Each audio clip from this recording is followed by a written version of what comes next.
নমস্কার, আমি doctor Shampa Das, dentist.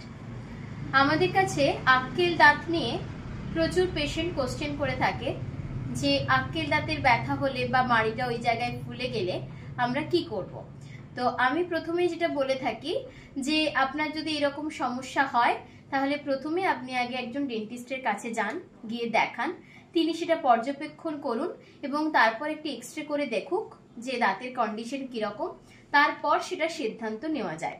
তবে বেশিরভাগ ক্ষেত্রে কি হয়, 18 থেকে 28 বছরের মধ্যে এই যে এজ লিমিট, এর মধ্যে হচ্ছে আমাদের আক্কেল দাঁত বেরোয়। আক্কেল দাঁত নিয়ে আমার একটা ভিডিও অলরেডি আছে, তো এটা হচ্ছে আজকে একদম ডাইরেক্ট পেশেন্টকে দেখাবো যে যখন আমরা আক্কেল দাঁত তোলার কথা বলি বা আক্কেল দাঁত ওঠে, আমরা বললেও ওরা তোলে না, আর পাড়া প্রতিবেশী তাদেরকে তো আরেকটা কথা বলেই যে এই বয়সে দাঁত তোলা যায় না, অনেক নানাবিধ সমস্যা, একটা দাঁত তুললে পাশের দাঁত নড়ে যাবে, এরকম নানা ভুলভাল কিছু যে সমস্ত ধারণা আমাদের সমাজে রয়েছে, সেরকম কিছু সমস্যা ওদের মাথার মধ্যে ঢুকিয়ে দেওয়া হয়, যে কারণে পেশেন্টরা আর সেইভাবে এগোয় না। তো এইটা পড়ে থাকে বেশ কিছুদিন। তো আজকে আমি একটা কেস দেখাবো, তার নাম তার বয়স আগে শুনি, তারপর আমি কেসটা ইলাবোরেট করব। আচ্ছা ভাই, তোমার নাম কি? অনুপ কোপাট। অনুপ কোপাট, বাড়ি কোথায়? শেখুয়াশল, আনন্দপুর। আচ্ছা, তোমার কি সমস্যা হয়েছিল সেটা আগে বলো তো। সমস্যা হয়েছিল এটা অনেকদিন ধরে দাঁতে খাবার খেয়েছিলাম, দিয়ে দাঁতে খুঁজে দিতে এরকম ব্যথা হয়ে গেলে, ব্যথা হতে হতে আমি বুঝতে পারি না অতটা যে এরকম হয়ে যায় বলে, আস্তে আস্তে ঠিক হয়ে গেল। যে আবার কিছুদিন পর দেখছি আবার এরকম রক্ত পুঁজ বেরোচ্ছে, রক্ত বেরোচ্ছে। আচ্ছা, তোমার এই আক্কেল দাঁতটা প্রায় কতদিন ধরে বেরোচ্ছে, বেরোয়নি? 1 বছর এরকম হয়ে যাবে। 1 বছরের বেশি, তাই তো? যখন 1.5 বছর যখন ব্যথা হতো তখন তুমি কি ওষুধ কিনে খেয়ে নিতে? হোমিওপ্যাথি ওষুধ কিনে খেয়ে নিতে, তাতে ব্যথাটা কমতো বটে, কিন্তু দাঁত বেরোয়নি। আচ্ছা, একটু ক্যামেরাটা আমি মুখে দেখাচ্ছি না, এটা তোমার দাঁত তো? হ্যাঁ, এই দেখুন, এই যে দাঁতটা এরকম বড় সাইজ, ঠিক এইরকমই একটা দাঁত এখানে আছে। দেখুন মাড়িটার মধ্যে কিন্তু দাঁতটা ঢুকে আছে, এইটুকু অংশ বেরিয়েছে, এবং গত 1-1.5 বছর ধরে কিন্তু এই অংশটার বেশি আর বেরোয়নি। এবার যেহেতু এটা বারবার ওষুধ খেয়েছে, বারবার এটাকে তোলার জায়গা ছিল, কিন্তু না তোলার কারণে এখানের ইনফেকশনটা এমনই হয়েছে যে এই জায়গা থেকে আপনার এই দেখুন লাল জায়গাটা, এইখান থেকেই পুঁজটা বেরোচ্ছিল তো, হ্যাঁ, এই জায়গাটা থেকে কন্টিনিউ পুঁজ বেরোচ্ছে। তো আপনি এখানটায় চিপলেই আমরা দেখতে পেতাম যে এখান থেকে পুঁজ বেরোচ্ছে। এখনো দেখছেন জায়গাটা লাল হয়ে আছে, যদিও ওষুধ পড়েছে তবুও কিন্তু পুঁজ কমছে না। তো আজকে আমরা এই দাঁতটা তুলবো, এখান থেকে একটা এরকম গোটা দাঁত বেরোবে, যে এই সাইজটা যেরকম দেখতে পাচ্ছেন ঠিক এরকম।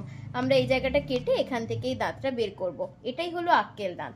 তো আক্কেল দাঁত আমাদের 4টে হয়, ডান দিকে নিচে, বাঁ দিকে নিচে, ডান দিকে ওপরে, বাঁ দিকে ওপরে, একদম লাস্টের দাঁত। এটাকে আমরা আক্কেল দাঁত বা উইজডম টিথ বলে থাকি। এটার কোনো ফাংশন নেই আমাদের, যদি ভালোভাবে বেরিয়ে যায়, যার ভালোভাবে আছে তাহলে ঠিক আছে।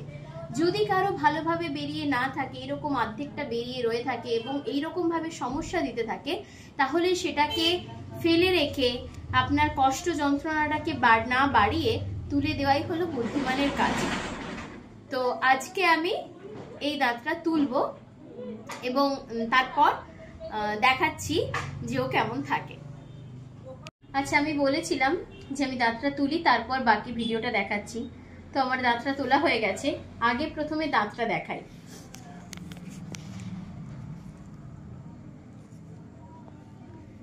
একদম পুরো গোটা, একদম রুটটা পর্যন্ত পুরোটাই একদম গোটা একটি দাঁত উঠেছে। কন্ডিশনটা তো আপনাদের আগেই দেখিয়েছিলাম, একটুখানি দেখা যাচ্ছিল, বাকিটা ভেতরে ছিল। তো পুরো একটা দেখুন, যেটা দেখা যাচ্ছিল না, এই এত বড় একটা দাঁত ছিল ভেতরে। আচ্ছা, এবার আমি যেটা বলবো, প্রথমেই বলি পেশেন্ট তো একদম সুস্থ, আমি সেলাই দিয়ে দিয়েছি ওই জায়গাটা যে দাঁতটা তুলে। ওর একটু কথা বলতে অসুবিধে হবে, তবু আমি ওর থেকে শুনবো। আচ্ছা ভাই, তুমি বলো, তোমার অসাড় হয়েছিল তো? তুমি বুঝতে পেরেছিলে দাঁতটা উঠেছে? কতক্ষণ লেগেছে? 5 মিনিট? 5 মিনিট না, ক মিনিট? সত্যি সত্যি বল, রাতটা তুলতে ক মিনিট? 10-15 সেকেন্ড, ম্যাক্সিমাম 30 সেকেন্ড লেগেছে দাঁতটা তুলতে। আর সেলাই এবং অল মানে পুরো কমপ্লিট করতে আমার ম্যাক্সিমাম 10 থেকে 15 মিনিট টাইম লেগেছে। কারণ দাঁত তোলার পর মানে এখানে পেশেন্টের মাও আছেন, পেশেন্টের মায়ের কথাটাও আপনারা শুনতে পাচ্ছেন, ম্যাক্সিমাম 10 থেকে 15 মিনিট ইন টোটাল, যেটা আনএক্সপেক্টেড। তো যারা দাঁত তুলতে এত ভয় পান তাদের জন্য বলা, সবসময় যে ভয়ের কিছু থাকে এরকম ব্যাপারটা নয়। কিছুটা লাকের উপর ফেভার করে আর কিছুটা কন্ডিশনের উপর ফেভার করে, দুটোই ফ্যাক্টর ডেফিনেটলি। কিন্তু ভয় পেয়ে জিনিসটাকে বিরাট কিছু ভেবে নেওয়ার কোনো প্রয়োজন নেই। দেখছেন পেশেন্ট দাঁত তোলার পর একদম সুস্থ আছে, কথা বলছে, এবং ওর মুখ থেকে শুনলেন ওর কিন্তু কোনো কষ্ট হয়নি। আমি কোনো সার্জিক্যাল প্রসিডিওর দেখাই না, তাই এক্ষেত্রেও আমি সেলাই করার পরেও দেখালাম না। যদি পরবর্তীতে ওর সেলাই কাটার দিন আমি একটা ভিডিও নিতে পারি, তো তাহলে আমি পরবর্তীতে আরো একটা ভিডিও রিভিউ দেব যে ও কতদিন কষ্ট পেলো বা কেমন থাকলো। কিন্তু আপাতত এটুকুই বলার জন্য ভিডিওটা, যদি আপনাদেরও সমস্যা হয় সেটাকে ফেলে না রেখে আপনি ট্রিটমেন্ট করান, তার কারণ সমস্যা বাড়লে কষ্ট আপনারই বাড়বে। সবাই ভালো থাকুন, সুস্থ থাকুন, নমস্কার।